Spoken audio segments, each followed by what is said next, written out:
Everyone, it's Heidi here, and today we have a special guest.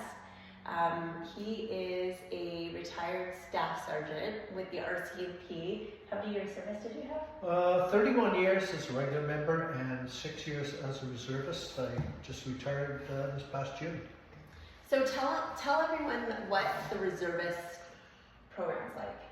Right, well, the reservist program is basically an RCMP program to supplement, I guess, supposed to be frontline workers, frontline members, filling in for absences, medical leaves, temporary assignments, that sort of thing. The nice thing about it is you work basically as many hours as you want, or as little as you want, really. I would typically average 2 days a week. I didn't like night shifts, most reservists don't. To get back to the application process, it's before you retire, if you're considering being a reservist, your best option is to start that application process before you retire. Make sure that you have up-to-date medical profile. Make sure you have your block training done. Security clearance, make sure that it's valid, because all those things take time. If you retire, come back and say, I want to be a reservist, now you have to go through those processes again. So it's best to get them all done before you retire. And have a sponsoring detachment. My last detachment was in the Lower Mainland, so I was able to sign on there. And yeah, that was my second contract. My first contract was out in the Fraser Valley. So it worked out well. And there's lots of opportunity once you're in there. The reserve program's continually posting available spots. For example, my last assignment, I spent almost a month up in Pawlatuck in the Northwest Territories, filling in for the 2 members up there who were rotating out for block training and so forth. So that was an experience I hadn't done, working in the Arctic, and I really enjoyed it. Just keep in mind that the contracts are for 3 years. So at the end of every 3 years, you need to renew the contract and do block and all that stuff. I got to a point where, 6 months as a reservist, 6 years as a reservist was enough for me, and I retired from that program. So how did you find is it a form you had to fill out to apply to be a reservist? There are a lot of forms. They'll send you the reserve program down at E Division headquarters. They will send you out a package, and electronically you can print it off. All the things you need to do with your doctor, hearing test, eye test. You might have to go for a heart test or whatever they deem necessary. It's basically a full medical profile that they do, and then the doctor at E Division headquarters, the HSO, will assign you a medical profile, and typically it'll be two or three, which is supportive of frontline policing.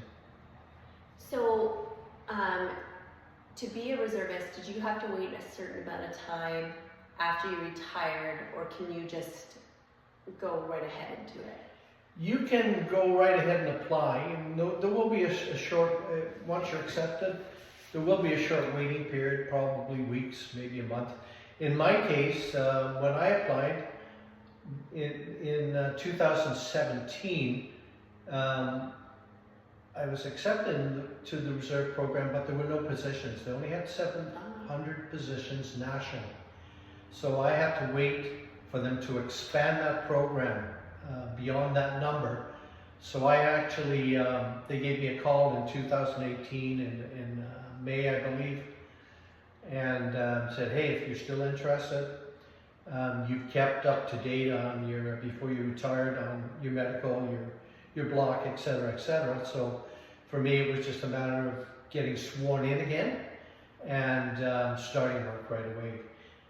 So yeah, that was a pretty simple process, really. Did you get to pick, like, was there an option, like when you're an actual regular member, you can go on and you can see the different job postings? Is it something like that? Like, do you get to decide what you want to apply for as a reservist, or do they just dictate to you what the job is? No, you can apply for different sections. I know reservists, lots of reservists work at headquarters in E Division. Typically members will get re-upped at their detachment. In my case, my first contract, I re-upped with the unit I was actually in charge of and retired from in the Fraser Valley. Did that for a year. They transferred me to another unit, and then when those spots, I guess, became permanently occupied, I was offered a position over at Burnaby Detachment, actually, and I took that, and so I was able to spend 4 years in Burnaby, keeping in mind that the reserve program advertises positions like, for example, if a unit in, say, Kelowna requires a reserve member, would like a reserve member, they can advertise through the reserve program, and you can apply for it and work those postings.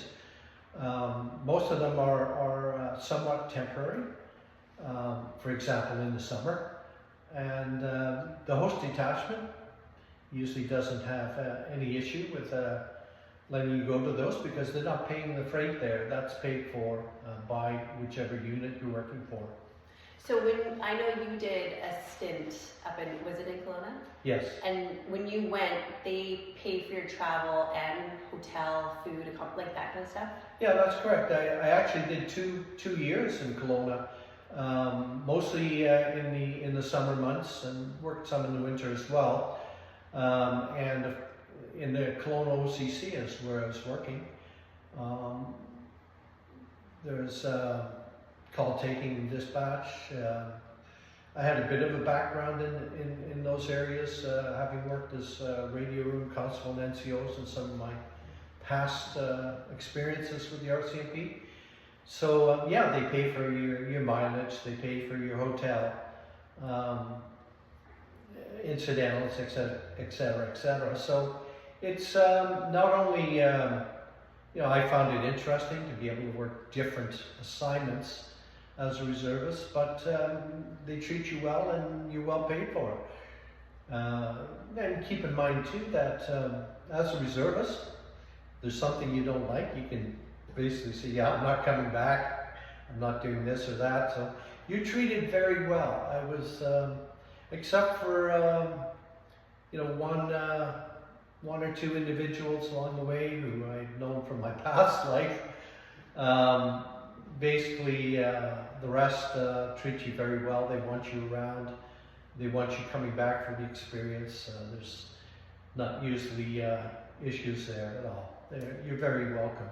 So what would be the benefit of retiring instead of like staying a member and carrying through and not retiring, versus like retiring and then going back as a reservist? Well, one thing is pension. You retire, you collect your pension. Your pension's never going to be what your salary was, so you might need to supplement your income. And for me, my son was going through university, so I found it a good way to, you know, help out there, offset expenses to some extent, and a little extra money for my wife and I to do some traveling. So yeah, so and you get to keep benefits doing that? Like you get to re-sign up and have like your medical, dental? Yeah, there you don't get benefits that the regular members get. You get the benefits that your family would get under the public service health plan. So, you know, medical at 80%, dental at 80%, that kind of thing. You get extra pay in lieu of stat holidays. And yeah, you are covered by the union, so you are a member of the NPF. Okay, and who would your supervisor have been? So if you went and worked for a detachment, is it just whoever that supervisor is there, or do you have a different role because you're a reservist, somebody else you answer to? You follow along the business lines of the unit you're working for, so whoever the NCOIC in charge of the unit is, and whoever the inspector is in charge of the programs that you're working under. But your go-to person is the reserve coordinator at headquarters.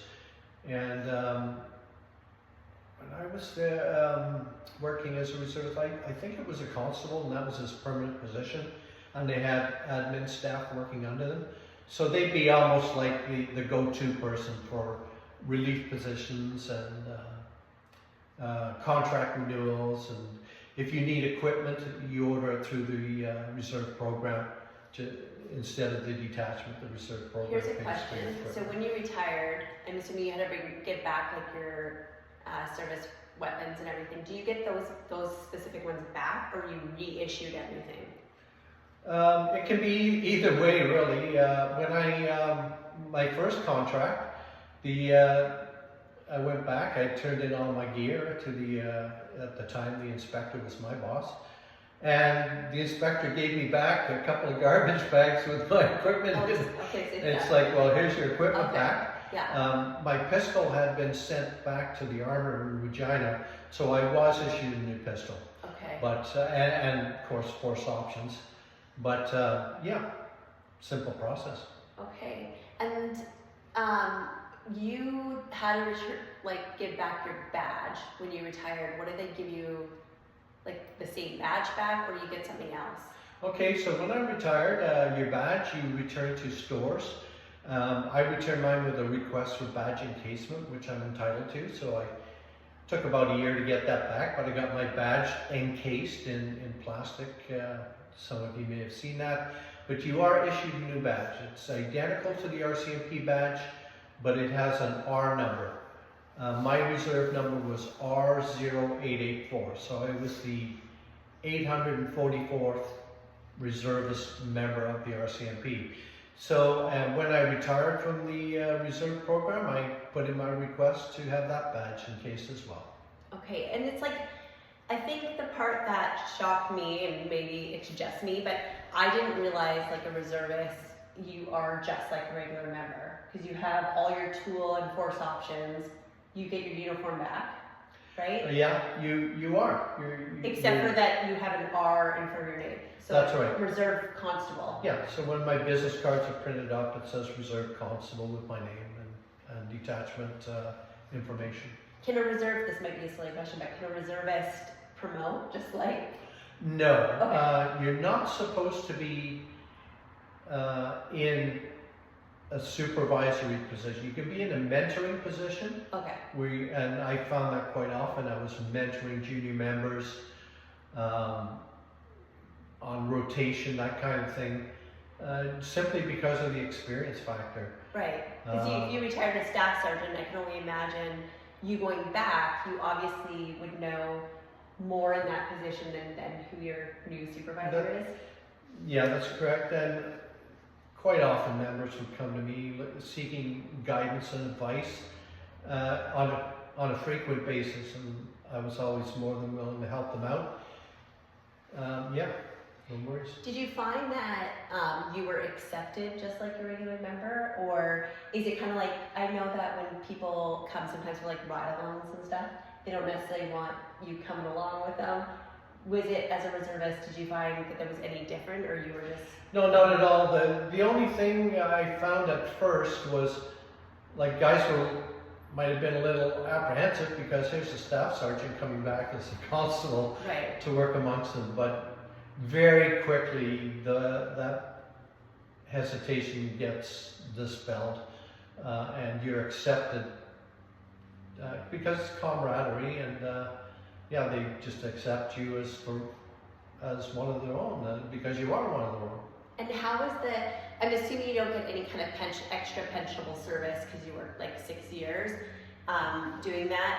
How did you find that the pay was offset? So you did mention when you retire, you obviously don't get your full amount that you were, you get a certain percentage when you retire. How did you find then being a reservist added to that? Like, well, I could, first off, you're paid at the first class constable rate, so it's pretty good. okay, And when you calculate that, it's around $55 an hour, and you get shift premium, you get overtime, similar to a regular member, not quite the same, but very similar.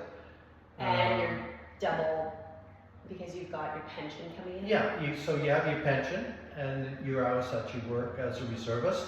To me, it was basically equivalent to what my salary would have been, pension plus reserve pay, what my pension would have been as or my salary as a regular member. So. And how was like the taxation on that, or was there The which? like getting taxed? Like, did you get like quite a bit? Because now you're double collecting. Yeah, so the tax would have been more or less the same as it would have been as if I had stayed working as a regular Okay. member. Yeah. Yeah, but you can offset tax. Like, for example, my wife and I pension split, so that offsets the tax. Right. And it's like, for you, you like the aspect of just working the days that you wanted to work. That's right. And then do you have to put in time? Like, would you have to say, I want to take my holidays between July and August, don't schedule me there? Or is that? Yeah, basically at your detachment, you just put in your request for leave, and because you don't get paid, I mean, for leave, they're more than accommodating and give you whatever time off you need as a break from the program. I mean, nobody's there to tell you to come into work every day. I had an understanding that I'd come in 2 days a week and I'd only work day shift, unless I changed my mind there or picked up a contract which required some sort of shift work, and then that's how it stands. Okay. And then when you finished your being a reservist, it's just your contract ended, and then you just returned everything back like you did the first time you retired? Yeah, it's basically retiring all over again. You go around all the various sections at the detachment, they sign you off, you turn in your equipment, hand in your badge to be sent off to, in my case, the reserve program, then they forward that for badge encasement. So yeah, it was a very smooth process. Huh. Thanks so much. And yeah. Yeah, so I'd encourage anybody that retires and you still have it in the back of your mind that you'd like to go back and you're healthy, I'd encourage you to try it. Give it a go. I think I even read, and I'll have to like fact check this, but I think if you medically retire, you actually can still be a reservist, but it probably is dependent, like you just mentioned, on what your profile is and what you're capable of doing. Yeah, because you have to be able to support frontline policing. Even though some of the roles, or a lot of the roles, aren't frontline policing, for reservists, the profile says that is what you need to support. Like, for example, every 3 years you have to go through the pair, you have to go through block training, scenarios, ground fighting, whatever they're doing, requalification on pistol and that sort of thing. So you have to pass the bear. Or is you, it just you have to do the physically pair. it? I mean, Okay. I think the last time I did it. I took my time. I did it in 5 minutes. So that was fine as long as I did it. And yeah, they were fine with that. And a lot of the reservists, they're not gonna bust it at their service and age. So as long as you complete it, that's fine. Awesome. Well, thank you so much. And if anyone has here any questions, just put them here on the comments, and I'll ask Dave to answer them here for you.